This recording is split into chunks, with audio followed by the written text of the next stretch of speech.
नमस्कार दोस्तों, DD rate के एक और रिएक्शन वीडियो में आप सभी का स्वागत है। मैं हूं आलोक। तो भाई एक वीडियो की बड़ी डिमांड आ रही थी, बहुत सारे मेरे पास मैसेजेस आए जिसका टाइटल है India's progress through my lens. मतलब ये पाकिस्तानी बंदा है और इसने बताया है कि इंडिया की प्रोग्रेस जो है वो मेरी नज़रों से कैसे मुझे दिखी। ये पाकिस्तानी बंदा है और ये चैनल है स्प्रेड पॉजिटिविटी का और उसने ये वीडियो अपलोड किया है। तो चलिए देखते हैं, भाई बड़ी डिमांड आई थी कि चलिए देखते हैं कि इस वीडियो में आखिर है क्या और क्या ये इंडिया के बारे में क्या बता रही है जो भाई साहब हैं। हम लोगों ने बचपन में एक बुक पढ़ी है जिसका नाम होता है सोशल स्टडीज़। पाकिस्तान में ये किताब क्लास 5 से क्लास 12 तक पढ़ाई जाती है और मुझे उम्मीद है कि इतना ही अर्सा तकरीबन ये इंडिया में भी पढ़ाई जाती है। इसके साथ ही इसका एक रेप्लिकेट बुक होती है जिसका नाम होता है पाक स्टडीज़ यानी या कि पाकिस्तान स्टडीज़। अब इन बुक्स का मकसद क्या होता है? इन बुक्स का मकसद ये होता है कि जिस कंट्री में लिखी जाए उस कंट्री को ये ब्यूटीफाई करें जहाँ तक हो सके। पाकिस्तान में जो किताब लिखी गई है पाक स्टडीज़ की या सोशल स्टडीज़ की जो हमने पढ़ी है, उसके अंदर लिखा होता है कि पाकिस्तान ने किस तरह इंडस्ट्रियल डेवलपमेंट की, एग्रीकल्चर डेवलपमेंट की, किस तरह स्पोर्ट्स के मैदान में पाकिस्तान आगे निकल गया, किस तरह पाकिस्तान स्ट्रेटजिकली कितनी इंपॉर्टेंट जगह पर है, किस तरह पाकिस्तान 3 जंगें जीता इंडिया से, 1965 की, 71 की और 1999 की, और किस तरह बांग्लादेश में कुछ गद्दार लोगों ने वो मुल्क ही हमसे अलहदा करवा दिया। लेकिन क्या ये सब कुछ रियलिटी है? तो ऐसा नहीं है। लेकिन रियलिटी बहुत स्लोली इंसान को समझ आती है और ये इजीली समझ नहीं आती, क्योंकि हमने अपनी सियासत का आगाज़ तकरीबन उस सोशल स्टडी की बुक से ही किया होता है और हमारे जहन के अंदर वो चीज़ें मजबूती के साथ बैठी होती हैं। 2018 के अंदर मैं चाइना गया और मेरे साथ मेरे बहुत से इंडियन दोस्त भी बन गए वहाँ पे। मैंने ये अंदाज़ा लगाया कि हर एक साल के बाद मुझे मेरी करेंसी डाउन हो रही थी और मुझे जो RMB था, जो चाइना की करेंसी है, वो महंगी मिल रही थी। यानी कि जब मैं 2018 में चाइना गया तो मुझे 17 रुपये में एक RMB मिल रहा था, इंडियंस को 10 रुपये में मिल रहा था। 5 साल के बाद मुझे 40 रुपये में मिलना शुरू हो गया, जबकि इंडियन को वही तकरीबन 11 रुपये में मिल रहा था। यानी कि हर साल के बाद मेरा लिविंग स्टैंडर्ड इंडियन स्टूडेंट्स के मुकाबले में डाउन हो रहा था। तो मुझे अंदाज़ा हुआ कि शायद इकॉनमी में इंडिया हमसे आगे जा रहा है। फिर उसके बाद एक और मैंने न्यूज़ पढ़ी कि डोनाल्ड ट्रंप ने इंडिया विज़िट किया और उसका बहुत धूमधाम से रिसेप्शन हुई और वो बड़ी खुशी से इंडिया गया। नमस्ते नमस्ते। मैंने कहा ओके, अब वो पाकिस्तान भी जाएगा, लेकिन वो नहीं गया। मैं हैरान हुआ कि पाकिस्तान पूरी तारीख हिस्ट्री के अंदर जो हमने अपनी सोशल स्टडीज़ में पढ़ी थी उसमें तो यही था कि इंडिया रशिया का दोस्त है जबकि अमेरिका पाकिस्तान का। लेकिन अमेरिका के प्रेसिडेंट ने तो पाकिस्तान विज़िट ही नहीं किया, जबकि 1959 से 2006 तक हर बार जब US प्रेसिडेंट ने विज़िट किया तो उसने इंडिया और पाकिस्तान दोनों का विज़िट करते थे।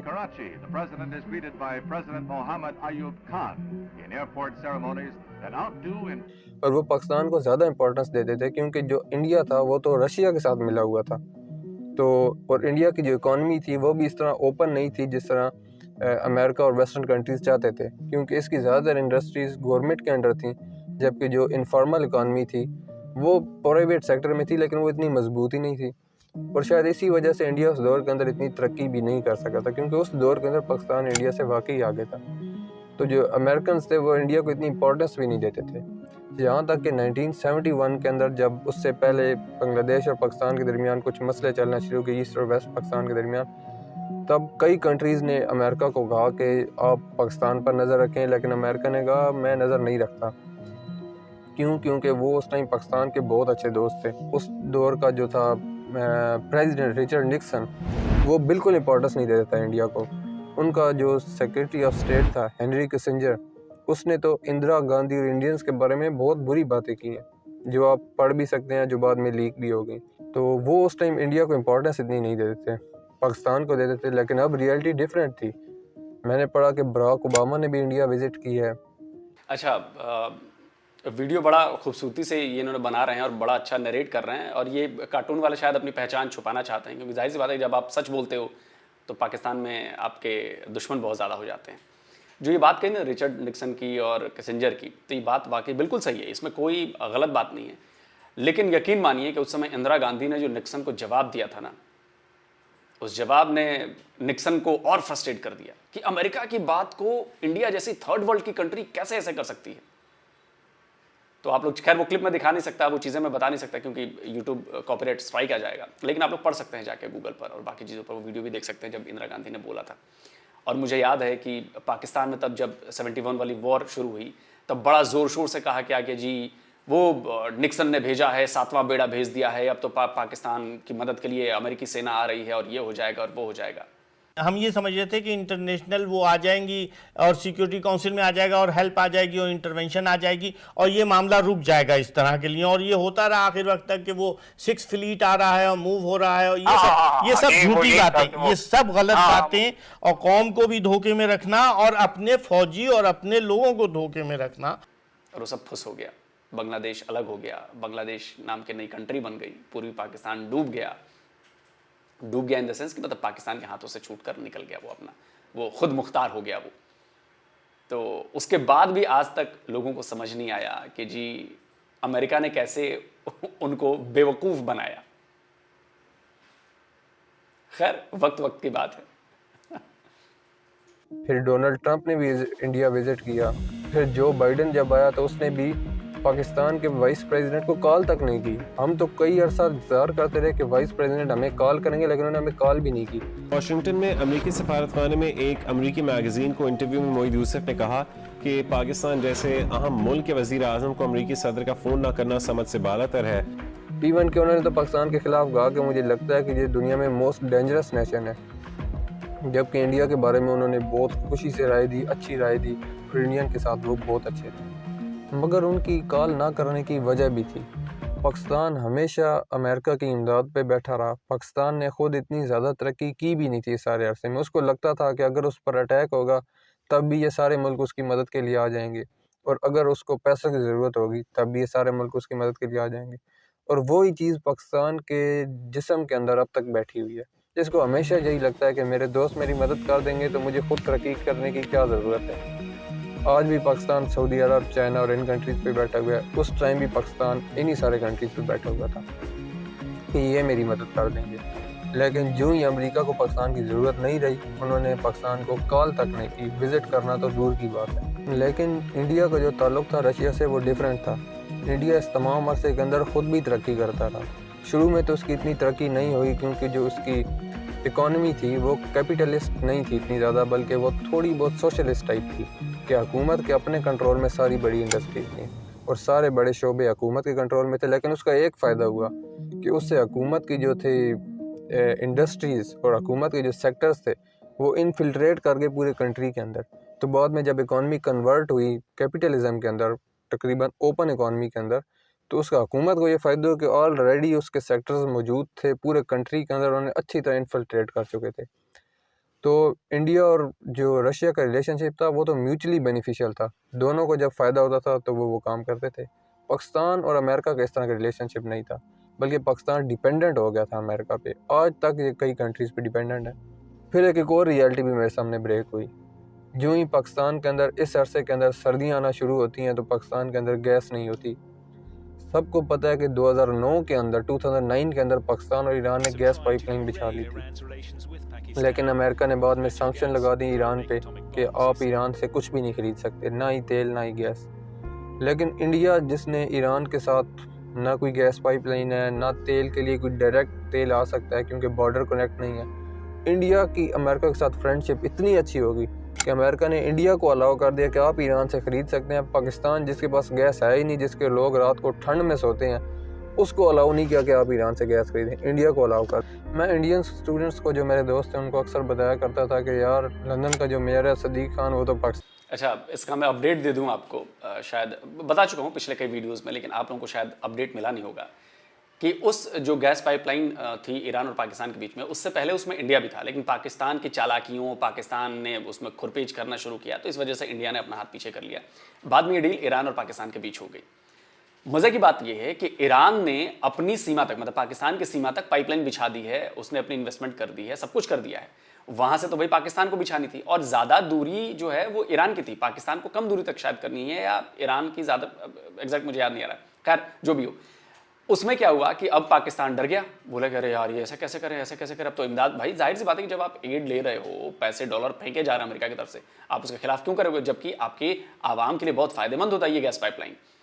अब ईरान ने कहा है कि अगर 2024 तक, डील के मुताबिक 2024 तक, आपके अप्रैल तक अगर आपने अपनी पाइपलाइन कंक्लूड नहीं की, आपने पूरी नहीं की, तो डील के मुताबिक 18 अरब डॉलर आप पर जुर्माना ठोका जाएगा और वह जुर्माना आपको ईरान को देना पड़ेगा। 18 बिलियन डॉलर्स का जुर्माना। अब देखिए आगे चलकर क्या होता है, अब ये तो क्या कहें। और अभी अभी ईरान ने इंडिया की तारीफ भी कर दी है, बोला है कि हम इंडिया को और ज़्यादा तेल देंगे, और ईरान की तरफ से बाकायदा ऑफिशियल बयान आया है। इस पर पाकिस्तान में बड़ी उथल पुथल मची है, यार ये कैसे हो गया, ये कैसे हो गया। तो सर ये सब ऐसे हुआ क्योंकि इंडिया लालची नहीं है। आप लालची नंबर 1 हो, जहां भी डॉलर का टुकड़ा देखा नहीं कि आप वुफ वुफ करते हुए पहुंच जाते हो, और यही सबसे बड़ी कमजोरी है आपकी। पाकिस्तानी ना सिर्फ पाकिस्तान में तरक्की कर रहे हैं बल्कि बाहर कंट्रीज में भी बहुत तरक्की कर रहे हैं। तो कुछ ही अर्से बाद एक और न्यू खबर आ गई, इंडियन ने मुझे आके बताया कि भाई यूके का प्राइम मिनिस्टर जो है इंडियन बन गया है, ऋषि सुनाक, और उसके अलावा उनकी होम मिनिस्टर भी इंडियन बन गई है। मतलब यूके तो अब तकरीबन चला ही इंडियन रहे हैं। मैंने कहा लो जी, मतलब सिर्फ लंदन का मेयर था पाकिस्तानी, अब तो पूरा यूके तकरीबन इंडिया के हवाले हो गया, इंडियंस के हवाले हो गया। मैंने कहा सही है। मेरे जो इंडियन दोस्त है वो मुझे कहते हैं कि भाई ये जो आप सर्च इंजन यूज़ कर रहे हो गूगल, इसका CEO भी इंडियन है। जो आप माइक्रोसॉफ्ट यूज़ कर रहे हो इसका CEO भी इंडियन है। IBM का CEO भी इंडियन है। जो आप ट्विटर चला रहे हो उसका भी CEO इंडियन है। अडोब फोटोशॉप जो आप यूज़ करते हो उसका भी CEO इंडियन है। तो मैंने कहा यार ये इंजीनियरिंग और IT के अंदर कितने ज़्यादा इंडियन है। तो उन्होंने मुझे ग्राफ शो किया 2007 का कि अमेरिका के अंदर 13% जो न्यू स्टार्टअप्स थे सिलिकॉन वैली के अंदर, उनके CEOs इंडियन थे। 13%, हालांकि इंडियंस की पॉपुलेशन अमेरिका के अंदर 1% से भी कम थी, और 13% स्टार्टअप्स के अंदर वो थे। मैं बड़ा हैरान हुआ। फिर एक और ग्राफ था जहाँ 26% जो थे by country of origin CEOs, 26% Indian थे, बाकी सब जो थे चाइना और बाकी कंट्रीज़ के वो बहुत नीचे थे। मैंने कहा मतलब IT के मैदान में तो इंडिया बहुत ही आगे निकल गया। और किसी भी कंट्री के बारे में अगर वो कंट्री तरक्की कर रहा है तो उसके बारे में बुरा नहीं सोचना चाहिए। मेरे ख्याल में ये इंडियंस के लिए अच्छा है कि उनके इतनी ज़्यादा तरक्की हो रही है। इससे क्या होता है, उनकी जो पुअर पॉपुलेशन है वो भी ऊपर आएगी, मीडियम क्लास ज़्यादा होगी। और अच्छी बात है कि अगर लोग किसी कंट्री के खुश रहें, हम कुछ लोगों के बारे में तो कह सकते हैं कि ये बुरे हैं, लेकिन हम एज आ होल कंट्री किसी को बुरा नहीं कह सकते। और बंदे को उनके बारे में अच्छा ही सोचना चाहिए। हम खुद अपने कंट्री के बारे में अच्छा सोचते हैं, हमारा अपना दिल करता है कि हमारा कंट्री तरक्की करे, यहाँ पे लोग खुश रहें, और क्या होता है जो पॉवर्टी है वो कम हो, जो डेब्ट है वो ख़त्म हो, तो अच्छा ही सोचना चाहिए। तो इस सब अरसे के अंदर जो थी रियलिटी थी वो मुझे यूँ ही नज़र आई कि इंडिया बहुत सारी चीज़ों के अंदर पाकिस्तान से आगे था। पाकिस्तान से वो स्पेस रेस के अंदर बहुत आगे था, अब मिलिट्री के अंदर वो बहुत स्ट्रॉन्ग हो गया है। वही अमेरिका जो पाकिस्तान के साथ हमेशा देता था, जो पाकिस्तान का F-16 भी नहीं बेच रहा था इतना, उसने इंडिया के अंदर अपना F-35 डिस्प्ले किया बेचने के लिए, जो उसके सबसे बेस्ट जहाज़ों में से एक है, लेकिन वो पूरे कॉन्फिडेंस के साथ इंडिया को वो बेच सकता है। इंडिया का जो प्राइम था डिप्लोमेसी का वो मैंने देखा 2022 के अंदर, जब रशिया और यूक्रेन की वार हुई। यहाँ पर तो इंडिया ने 2 वर्ल्ड सुपर पावर्स के साथ खेला है और बहुत अच्छा खेला है। मेरे ख्याल में तो ये बेस्ट प्ले था उसका। इससे आगे मज़ीद भी मुझे उम्मीद है मुझे देखने को मिलेंगे। अब रशिया ने यूक्रेन पर जब हमला किया तो मुख्तलिफ़ कंट्रीज़ ने उसको सैंक्शन कर दिया, यूके ने, अमेरिका ने और कई कंट्रीज़ ने, कि रशिया अब अपना तेल नहीं बेच सकता उन कंट्रीज़ को। रशिया के तेल की प्राइस गिर गई तो इंडिया ने ख़रीदना शुरू कर दिया, और इंडिया वाहिद कंट्री जिसने सबसे ज़्यादा ख़रीदा। कंपैरेटिवली तो यूरोप अभी भी ज़्यादा खरीदा, क्योंकि यूरोप ने सिर्फ आधा किया, कंप्लीट बैन नहीं किया पूरे 1 साल के बाद भी। इंडिया ने इतना नहीं ख़रीदा, लेकिन इंडिया वाहिद कंट्री जिसने अपनी जो पहले ख़रीदता ही नहीं था रशिया से या बहुत कम ख़रीदता था, उसने ज़्यादा ख़रीदना शुरू कर दिया, 10 गुना ज़्यादा ख़रीदना शुरू कर दिया। अब फिर इस तरह किया इंडिया ने कि इंडिया को शुरू में तो अमेरिका ने भी मना किया, उसने कहा इसके कॉन्सिक्वेंसेज होंगे बुरे, लेकिन इंडिया ने फिर भी ख़रीदा। अब मज़े की बात यह है कि इंडिया ने वही ऑयल रिफ़ाइन किया और अमेरिका भी बेचना शुरू हो गया, तकरीबन 89,000 गैलन पर डे, और तकरीबन 1,70,000 गैलन पर डे यूरोप के अंदर भी बेचना शुरू हो गया। जिन्होंने रशिया का तेल बैन किया, इंडिया रिफ़ाइन करके उनको बेचना शुरू हो गया। यानी कि सही क्लाइमैक्स था, उसने रशिया को भी फ़ायदा दिया, अपना भी फ़ायदा उठाया, और बाद में अमेरिका और उनको भी बेच दिया। प्राइम टाइम था पाकिस्तान बेचारे को तो रशिया ने तेल बेचा ही नहीं है। अभी भी पाकिस्तान कोशिश कर रहा है कि पाकिस्तान को तेल मिल जाए, और उम्मीद है कि मिल जाएगा तेल। तो कई चीज़ें हैं जिसको क्रिटिसाइज़ भी किया जा सकता है। पाकिस्तान के अंदर भी कई ऐसी चीज़ें और इंडिया के अंदर भी कई ऐसी चीज़ें जिनको हम क्रिटिसाइज़ कर सकते हैं। लेकिन फ़िलहाल मेरी वीडियो उस बारे में नहीं थी। मैं नहीं चाहता था कि मैं किसी को भी क्रिटिसाइज़ करूँ। मैं सिर्फ ये दिखाना चाह रहा था कि किस तरह जब आप इंटरनेशनल न्यूज़ पढ़ते हैं और जब आप अपोजिट साइड के बारे में पढ़ते हैं तो आपको अंदाज़ा होता है कि बहुत सारी चीज़ों को आपको एक डिल्यूजन के अंदर डाल दिया जाता है, एक चीज़ फैंटेसी के अंदर डाल दिया जाता है कि हर चीज़ बहुत अच्छी जा रही है। लेकिन आप जब पढ़ते हैं बाहर से भी फिर आपको अंदाज़ा होता है कि रियलिटी कुछ डिफरेंट है। तो मैं सिर्फ इस बारे में वीडियो बनाना चाहता था और ओके। चलिए दोस्तों, तो ये वीडियो ख़त्म हो गया। छोटा सा वीडियो है, 11 साढ़े 11 मिनट का वीडियो है, लेकिन जो इन्फॉर्मेशन इसने दी है, जो चीज़ें इन्होंने बताई है, जिस नज़रिए से, जिस चश्मे से इन्होंने दिखाया है, वही रियलिटी है। और 99.99 पाकिस्तानी इस रियलिटी से दूर भागते हैं। वो मानने को तैयार नहीं होते कि जी ऐसा कुछ है। और आप नहीं मान रहे हैं, इसका नतीजा ये है कि आज पाकिस्तान जो है पूरी दुनिया में मजाक का विषय बना हुआ है। पूरा पाकिस्तान। आज पाकिस्तान में क्योस है। आज पाकिस्तान की इकोनॉमी जो है वो बदतर हो चुकी है। पाकिस्तान डिफॉल्ट होने के करीब है। करीब क्या है, इनफैक्ट टेक्निकली डिफॉल्ट हो चुका है, बस इसकी आधिकारिक घोषणा, ऑफिशियल अनाउंसमेंट नहीं हुई है। आज पाकिस्तान में महंगाई 40% के भी पार जा चुकी है। आप समझ रहे हैं कि ये पाकिस्तान की आवाम के लिए कितने दुख की बात है। और यकीन मानिए ये दुख और ज़्यादा बढ़ने वाला है। ये दुख ख़त्म होने वाला नहीं है अभी, क्योंकि जैसे जैसे आपको और लोन मिलेगा, IMF से लोन मिलेगा, बाकी जगहों से लोन मिलेगा, आपकी महंगाई, आप पर टैक्स और लगाया जाएगा, आपसे वो पैसे और ज़्यादा वसूल किए जाएंगे कि अपना ख़जाना भरें और वापस भी करें और जो भी करना है वो करें। तो आने वाला वक्त पाकिस्तान के और पाकिस्तान की आवाम के लिए और ज़्यादा मुश्किल होने वाला है। लेकिन इसमें भी मैक्सिमम लोग ऐसे हैं जो ये मानने को तैयार नहीं कि पाकिस्तान के साथ ऐसा हो रहा है।